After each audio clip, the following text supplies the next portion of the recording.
जरा सोच के देख मेरे भाई, 2 से 3 महीने के बाद तेरा रिजल्ट आ रहा होगा। जब तू रिजल्ट की वेबसाइट पे जाके अपना रोल नंबर डालेगा, तेरे 40 से 50% मार्क्स होंगे, तेरे पेरेंट्स तुझ पे गुस्सा कर रहे होंगे। मेरा जो ही तू अपने दोस्तों का रिजल्ट पूछेगा 90%, 95%, तुझे शर्म नहीं आएगी? थोड़ी सी भी शर्म नहीं आएगी? 95% स्कोर कर गए, तेरे साथ बैठते थे, तेरे साथ गप्पे मारते थे, तेरे साथ दोस्ती करते थे, लेकिन 40-50% का फर्क ले गए। तुझे शर्म नहीं आएगी? खुद बता भाई। तुम्हें खुद शर्म आएगी खुद पे कि मैंने क्या कर दिया यार। हमारे दोस्तों पे इतना बड़ा कॉन्फिडेंट बिल्ड हो जाएगा क्योंकि उन्होंने 10th में फोड़ दिया। इसमें मेहनत की है, आगे भी मेहनत करेंगे, आगे भी फोड़ के रखेंगे। तुम अभी भी लूजर हो, पहले भी लूजर थे और अब भी लूजर रहोगे। तो उस रिग्रेट से बचने से अच्छा है तुम ये 5-6 मिनट की वीडियो देख लो और आखिरी की जो 10-15 दिन है, 20 दिन है, 1 महीना है, जितने भी दिन तुम्हारे पास है, उनको यूटिलाइज करके अपना रिजल्ट अच्छा कर लो। मैं ये गारंटी दे सकता हूँ कि इसको देखने के बाद कोई और वीडियो देखने की जरूरत नहीं पड़ेगी। इस वीडियो को देखो, पूरा देखो, कंप्लीट देखो। सबसे पहला पॉइंट हमारा ये है कि तुम्हें ओवर थिंकिंग को बंद करना पड़ेगा। तो पिछले साल जब मैं अपनी तैयारी कर रहा था तो तब मुझे बहुत ज्यादा ओवर थिंकिंग हुआ करती थी कि कैसे होगा, कितना होगा, कब रिजल्ट आएगा, कितने टाइम पे आएगा, पेपर कितना मुश्किल होगा। तुम एक चीज माइंड में रखो, पेपर कितना भी मुश्किल हो, अगर तुम्हारी तैयारी अच्छी है तो तुम्हारे लिए आसान होगा, और तुम्हारी अगर तैयारी 0 है तो कितना भी आसान हो तुम्हारे लिए मुश्किल ही रहेगा। तो देखो, तैयारी इतनी बेस्ट करो कि पेपर अगर टफेस्ट पेपर भी आ जाए ना, तब भी तुम्हारे लिए इतना आसान हो कि बाकी बच्चे रो रहे हो और तुम्हें लगे वाह बहुत बढ़िया। ये वाली फीलिंग अगर तुम्हारे अंदर आएगी तब ठीक है। तो सबसे पहले ओवर थिंकिंग को बंद करो और काम ज्यादा करो। जब तुम ओवर थिंकिंग ज्यादा करोगे, कितना सिलेबस बाकी, कितना रिवाइज करेंगे, कब रिवाइज करेंगे, कितना होगा, पहले तो अपना सुकून से सिलेबस पूरा करो, ठीक है, कि इतनी चीजें रहती हैं, ठीक है, और इतनी चीजें बाकी है, और इतनी चीजें रिवाइज करनी है। इसमें मैं एक डेडिकेटेड वीडियो भी बना सकता हूँ, अगर तुम चाहो तो कमेंट कर देना, ठीक है, कि सिलेबस कितना बाकी है और रिवाइज कैसे करना है, ठीक है, स्मार्टली रिवाइज करना थोड़ा सा। इस चीज पे मैं एक अलग से वीडियो बनाऊंगा जैसा कहा। तो देखो, ओवर थिंकिंग बंद करो और अपनी बुक उठा के सारा सिलेबस अगले 3 दिनों में निपटा डालो। कोई भी ज्यादा एक्सक्यूज मत दो यार, 3 दिन बहुत बड़ी बात है, बहुत बड़ी।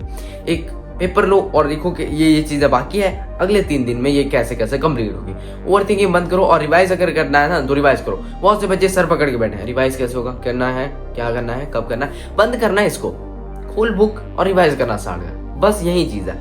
ओवर थिंकिंग हो रही है, बुक खोल, स्टार्ट कर। अब दूसरे नंबर पे मैं तुम्हें एक प्लान देता हूँ, एक रूटीन देता हूँ। तुम्हें पढ़ना है स्लॉट्स में, पहले भी मैं कह चुका हूँ, अब दोबारा कह रहा हूँ। 3 घंटे का, 1 घंटे का, 7 घंटे की मस्त सेल्फ स्टडी हो जाएगी। अगर तुम, बहुत से बच्चे कमेंट कर रहे थे कि हम तो स्कूल जाते हैं भाई, मैं क्या करूं भाई, तुम स्कूल जाते हो, अभी स्कूल क्विट कर दो यार। कितना ही टाइम बाकी है तुम्हारे पास, कितना टाइम। या फिर तुम एक ऐसा कर सकते हो, स्कूल जाओ, टेस्ट देके घर आ जाओ, ठीक है, अपने पेरेंट्स को बोलो, टीचर्स को बोलो, ठीक है, कि तुम्हें भाई कम टाइम स्कूल में स्पेंड करने देंगे, अपने पेरेंट्स को बोल दो, वो स्कूल वालों को कॉल करके बोल देंगे, ठीक है। ये सोल्यूशन है, वरना नहीं होने वाला। वरना तुम 6:30 बजे घर आते हो, 4:30 बजे घर आते हो, फिर सेल्फ स्टडी 7 घंटे की नहीं होने वाली। तुम 7 घंटे की करोगे ना, उससे अच्छा वो बंदा होगा जो 1 घंटे की सेल्फ स्टडी कर रहा है लेकिन फ्रेश हो गए। तुम थके हुए आते हो, फिर कैसे कर लोगे? तो बंद करो इस चीज को। 7 घंटे की सेल्फ स्टडी करनी है, 3 और 1 स्लॉट।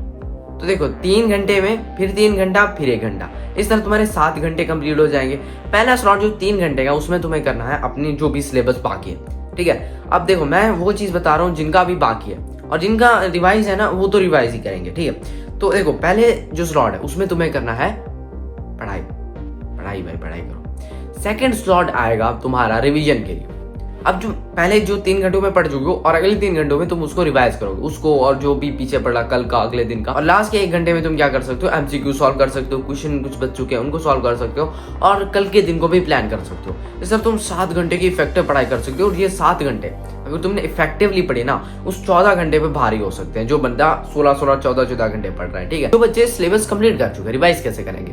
तो सबसे पहले सुबह उठ गई, तुम वो चीजें करो जो टफ है, बहुत ज्यादा भाई, बहुत ज्यादा कुछ नहीं आता। मैथ टफ है उसको करना शुरू करो, फिजिक्स टफ है उसको करो, बायोलॉजी टफ लग रही है उसको कर डालो। फिर अगले में तुम्हें करना है इजी वाले, ठीक है, जो मीडियम या इजी में आता है तो उनको करोगे। एंड लास्ट में तुम वैसा ही, ठीक है, MCQs और न्यूमेरिकल वगैरह सॉल्व कर लोगे। इस तरह तुम्हारा एक डिजाइन हो गया ना सिलेबस, मैंने कर दिया भाई, अब इसको फॉलो करो। अब और ज्यादा ड्रामा नहीं चलेगा। अब आगे की वीडियो कंटिन्यू करने से पहले एक मजेदार टास्क देता हूँ। पिछली बार भी तुमने कमेंट किया था, अब भी कमेंट करो, तुम कितना बोर्ड्स में लाओगे। अब टाइम तो थोड़ा कम हो चुका है और बोर्ड्स भी करीब आ चुके हैं। देखते हैं तुम्हारी एक्सपेक्टेशन क्या है और रिजल्ट वाले दिन कितना रिजल्ट आता है। तो अभी अभी कमेंट करो कि तुम कितना ज्यादा स्कोर करोगे। हो सके इस चैनल को सब्सक्राइब कर लेना, वीडियो को लाइक करना और अपने उस दोस्त के साथ शेयर करना जो कहता है भाई मैं तो बिल्कुल नहीं पढ़ता, मुझे पता है भाई वो पढ़ रहा है, उसके साथ शेयर करना। अब आगे बढ़ते हैं। अब सेकंड है पेपर लिखना कैसे। तुम एग्जाम हॉल में चले जाओगे, हर चीज याद करके गए हो, कुछ नहीं आता आगे, फिर भी अगर तुम अच्छा लिख के आ गए या फिर तुम हर चीज याद करके गए थे कुछ नहीं लिख के आ गए, ये चीज डिसाइड करती है। ठीक है, तैयारी करके जानिए, लेकिन अंदर जो करके आना ना वो ज्यादा मैटर करता है मेरे लिहाज से। तो देखो मैं क्या कहने वाला हूँ, उसको बड़ा ध्यान से सुनना। तुम्हें सबसे पहले एक ऐसा पेन चूज कर लेना है जो बहुत बढ़िया हो, बहुत भाई तुम्हारा हाथ और उस पेन के ऐसे बहुत बड़ा ऐसे दोस्ती हो यार, उसकी एकदम मस्त वाली दोस्ती हो तुम्हारे हाथ के साथ। तो जब तुम्हारे हाथ में वो फिट आएगा ना तब मजे का लिखा जाएगा। मैं 2-3 दिन पहले ना एक अजीब सा पेन यूज कर रहा था जिसपे राइटिंग नहीं बन रही थी। उसके बाद अब मैंने अपना रियल पेन उठाया एंड उस पर जो राइटिंग बनी, उस पर जो स्पीड बनी, उस पर जो मोमेंटम बना ना वो भाई लाजवाब था। तो ऐसा पेन चूज कर लो जिससे एग्जामिनर भी खुश हो जाए यार सही राइटिंग बनी है, क्लीन बनी है। ठीक है, ये मेरा रफ है, मैं रफ इस तरह लिख रहा हूँ अपने उस पेन के साथ। ये देखो ये उस पेन के साथ है। इन दोनों पेज में तुम्हें जमीन आसमान का फर्क दिखने का। मैंने दोनों को सेम स्पीड और सेम टाइम पे लिखा है। ठीक है, लेकिन पेन का कितना बड़ा डिफरेंस है खुद देख लो। अब देखो एक और चीज मैं तुम्हें कहूंगा कि जब एक क्रिकेटर होता है, ठीक है, तुम खुद को इमेजिन करो तुम क्रिकेट खेल रहे हो और सामने से बॉल आए और तुमने उसको ऐसा 6 लगा दिया, तुम डर रहे होते कि नहीं यार सेंचुरी बनेगी या 50 बनेगी। तुम सोच रहे हो हर बार को हिट कैसे करना है, 6 कैसे लगाना है, 4 कैसे लगाना है। अगर तुम्हारे एग्जाम में अच्छे नंबर भी नहीं आते, 80-70 नंबर भी आ जाते हैं, अगर सेंचुरी नहीं होती तो 80-70 तो आ ही जाएंगे ना। उस तरह खेलो बगैर डरे। और एक चीज याद रखना, किसी क्वेश्चन को नहीं छोड़ना है, कोई नहीं क्वेश्चन छोड़ना। जब तुम खेल रहे होते क्रिकेट, क्या तुम ये सोचते हो कि बॉल आ रही है, ये मुश्किल बॉल है, इसको मैं छोड़ देता हूँ, मैं बोल्ड हो जाता हूँ। नहीं, तुम क्या करते हो, इसको तो भाई खेलेंगे भाई, स्टॉप हो जाए लेकिन खेलना जरूर है, उसको तुम मिस नहीं कर देते। तो कुछ भी आ रहा है ना, कुछ भी, लिटरली गाना आ रहा है, इंस्टाग्राम की रील्स आ रही है, उसको भी लिख दो, हो सकता है नंबर मिल जाए, हो सकता है। उससे बेटर है कि तुम खाली छोड़ के आ जाओ। Something is better than nothing. फटाफट से मैं तुम्हें सारे सब्जेक्ट का एक रिवाइज वाला एक भाई बना देता हूँ, जो मैंने पहले ही बताया था, लेकिन बहुत से बच्चे लेजी होंगे, मैं उनको जल्दी जल्दी बता देता हूँ। मैथ में तुम्हें क्या करना है, मैथ में तुम्हें करना है क्वेश्चन सॉल्व, बुक उठाओ, पेपर उठाओ, सॉल्व करते जाओ जब तक तुम्हें नींद ना आ जाए। बायोलॉजी में तुम्हें डायग्राम्स इतनी बना लेनी है कि तुम बाकी बच्चे जो भाई कुछ नहीं आता तुम डायग्राम्स बना के आ जाना। ठीक है, उससे भी नंबर मिल जाएंगे। फिजिक्स में तुम्हें करना है न्यूमेरिकल्स, बात पे न्यूमेरिकल सॉल्व कर लेना क्योंकि पूरा पेपर न्यूमेरिकल थे। केमिस्ट्री में तुम्हें क्या करना है, एक समरी बना लेनी है। ठीक है, जो भी रिएक्शन वगैरह जो मुश्किल लगे उनकी समरी बना के चिपका दो, दैट्स इट। इस तरह तुम करोगे। इंग्लिश के लिए तुम देखो अपनी ग्रामर को फिट कर लो, बाकी भाई और क्या ही चाहिए भाई। ग्रामर अगर तुम्हें आती है, क्वेश्चन में तुम ग्रामर लगती है, ऐसे में ग्रामर लगती है, समरी में ग्रामर लगती है, शॉर्ट क्वेश्चन में। थी मैंने एक ओवरऑल व्यू दे दिया कि तुम्हें हर सब्जेक्ट को कैसे करना है। अब लास्ट में तुम्हें एक मजे की टिप बताता हूँ। ये चीज ना बहुत से बंदे भाई छोड़ देते हैं या फिर समझ नहीं आते उनको, इसकी वजह से तुम्हारे 20% नंबर कट सकते हैं। ठीक है, वो है लास्ट के टाइम पे नई चीजों को रिटेन करना। तुम खुद देखो, तुम्हें अगर कोई स्किल सीखना है ना, फॉर एग्जाम्पल तुम्हें अगर डांसिंग का स्किल सीखना है या सिंगिंग का स्किल सीखना, तुम्हें 21-30 दिन लग जाते हैं।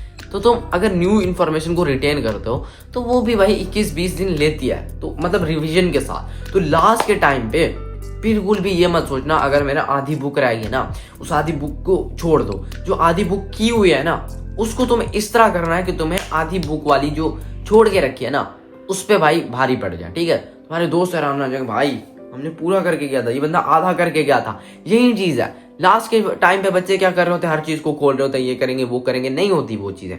बस अपनी बुक से जो चीज की हुई है ना लास्ट के टाइम पे, उसको रिवीजन हो। अभी तो तुम्हारे पास थोड़ा सा टाइम है, उस थोड़े से टाइम में जो हो रहा है उसको करते जाओ। लेकिन जो चीजें लास्ट के टाइम पे बच जाएंगे ना, उनको ज्यादा फिर नहीं करना यार कैसे होगा, बस रिवाइज करना है। रिवाइज।